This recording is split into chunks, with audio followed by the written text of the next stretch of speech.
Now before we dive in, if you find my videos useful, make sure to click that subscribe button and also make sure to click that bell icon on the side to get notified every time I upload a new video.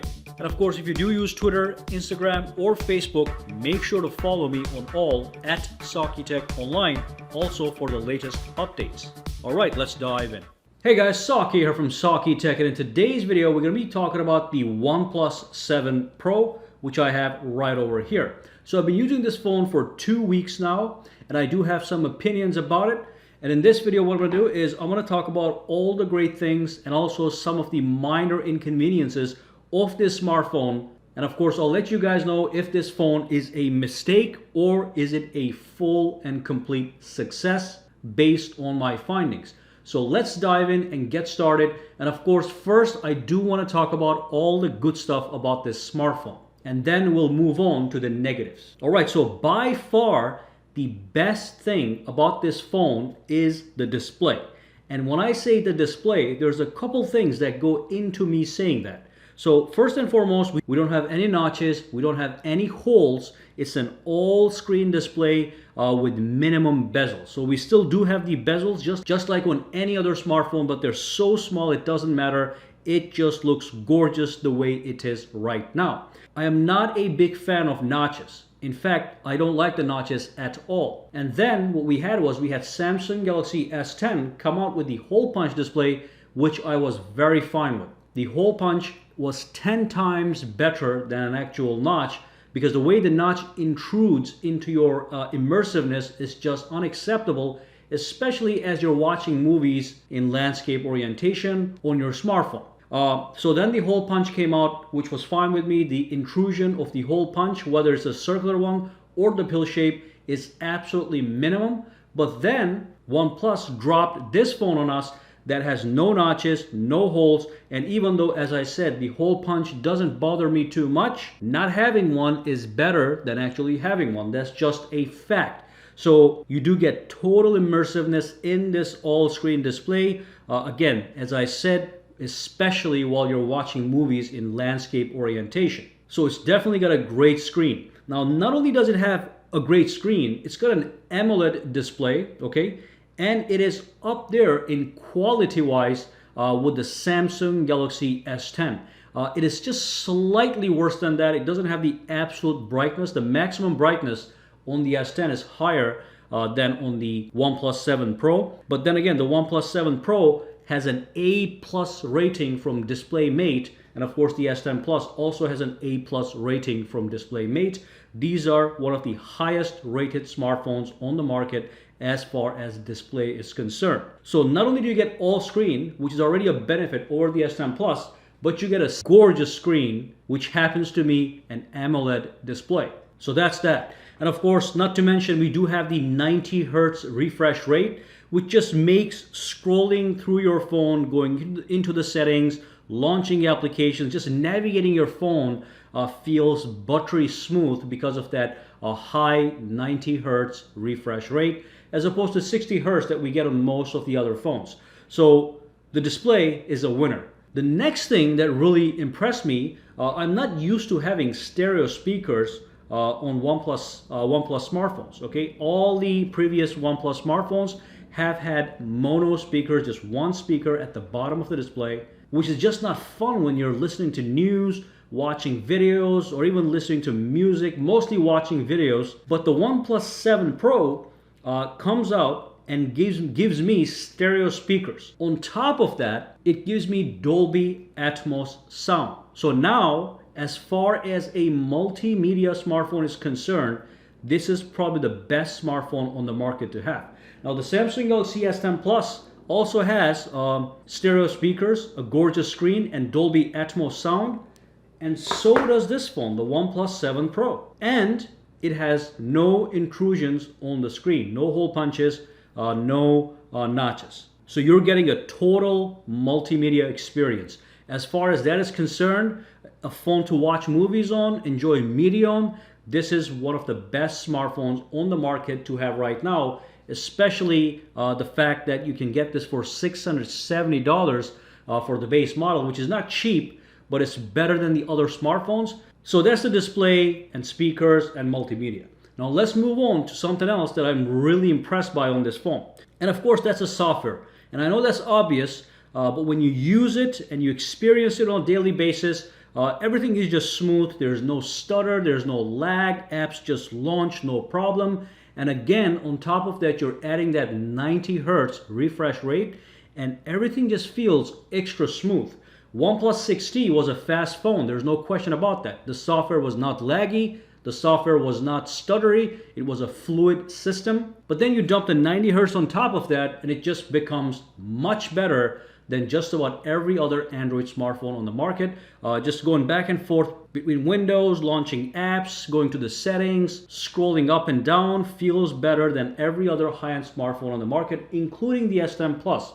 S10 Plus does have its own benefits. It does have more software-rich features. It's loaded with software features, but when it comes to smoothness and fluidity and overall consistency, again, the OnePlus 7 Pro seems to be a king, and it is not as bare bones as a Pixel smartphone. It does have nice little customization features in it, so I can make it mine. So that's it. It's a super fast smartphone. When it comes to benchmarks, when you look at the Antutu benchmark scores, it is one of the fastest smartphones on the market. And of course, when you look at the Geekbench benchmark scores, it is just as fast as any other flagship on the market, such as the S10, the LG G8, or whatever that has a Snapdragon 855 processor. So that's the other thing I like about it, the super fast software experience and the super fast device.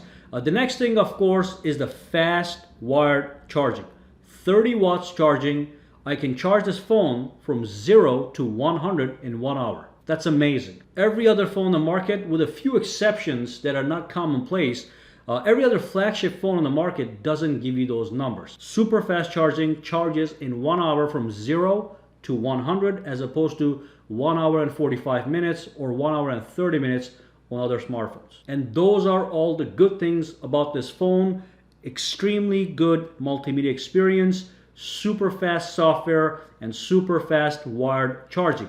Now let's move on and talk about some of the negatives. So this phone is supposed to be a OnePlus 7 Pro, but when you name something a Pro device, it should have everything, such as the Samsung Galaxy Note 9 or the Samsung Galaxy S10, S10 Plus, but it doesn't. So there's a couple of things it doesn't have. It doesn't have an official IP wireless resistance rating, but looks like it is still able to resist water. But because it doesn't have it officially, I'm just not comfortable putting this into water or even taking it out on a rainy day and just being a little bit more apprehensive of dropping it into a puddle of water or whatever, which sometimes actually happens. With a flagship like the Samsung Galaxy S10 Plus, you know that it's officially protected, so you actually feel safe knowing it's there. So it doesn't have that IP rating, and I know a lot of people don't care about that, but I do care. Okay, and there's a lot of people that do care. In fact, more people probably care about the wireless charging than people that claim they don't care. So it doesn't have wireless charging. I have wireless chargers all over my house. I have got them in the living room, in my bedroom, in my office, so I can just dump my phone anywhere I go for a quick charge, for a quick top up as I'm doing something for a couple of minutes.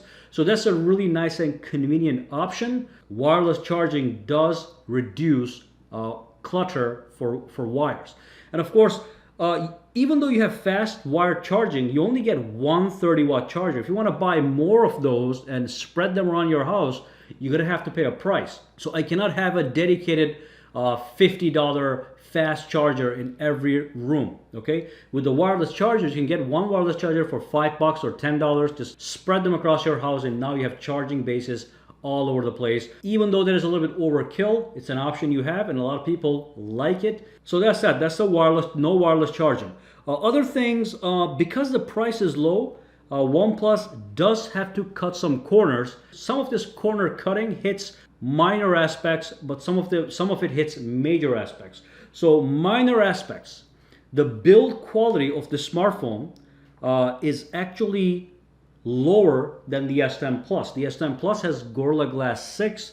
This one here has Gorilla Glass 5. Okay, so it's a 1 year older build materials being used in this phone. So I'm not saying that's a bad thing. That's why I said it's a minor thing, because if you have a Samsung Galaxy Note 9 or any flagship from last year, most of them have Gorilla Glass 5, and I haven't seen any trouble with Gorilla Glass 5.